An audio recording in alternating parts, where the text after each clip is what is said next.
And this is my speech on how to do a pirouette. A pirouette is defined as a whirl or a spin, a complete turn of the body. ccs.neu.edu says a pirouette is a part of different kinds of ballet. Ballets like Romantic ballet or 20th century ballet. It is used in performance to show dramatic effect. The article Conversation, The State of Ballet in America Part 1 tells just how many ballet companies there are all over the country. And all of those companies know how to perform a pirouette and how to add it for dramatic effect in their dances.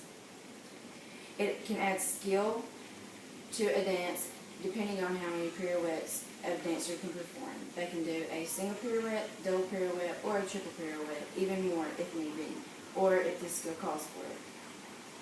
PBT.org tells how a pirouette has stayed in every phase of dance all through the centuries. It may take a while to perfect the pirouette, but once it is perfected, it adds dramatic effect and it is gorgeous to add to a performance. To begin, one has to put their feet angled out in first position and their hands straight in front of you, making capital O. Then, one slides their prominent foot out into the second position that is shoulder width along with your body, and put their arms out into a capital C. And then you slide your foot back into forward position and bring your prominent hand in line with your breastbone and leave your non-dominant hand out like this. And then you perform the turn. But before we do the turn, we have to learn how to spot. To spot, you have to turn and leave your head looking at a spot on the wall in front of you until you can't look at it anymore, and you have to whip your head all the way around.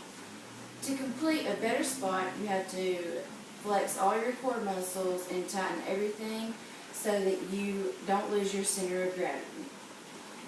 Once you get to the back of the wall, while you're performing the turn, you have to bring your prominent foot to the inside to rest at the inside of the knee for a passe. That helps whenever you go into releve on your non-dominant foot that is still on the ground to hold your center of gravity also. So once you're in forward position, you start turning and you start your spot. And once you get to the back, you pick your prominent foot up into passe, and then you're in releve, and you continue to turn all the way until you get back to the front, and then you go back into forward position and bring your dominant hand vertical and your non-dominant hand horizontal. So this is how you do a pirouette. First, open the second, back to fourth, turn, leaving your head, bring your foot up, and then down into fourth position. And the most important thing that you need to remember once you're done performing your pirouette is to smile at your audience.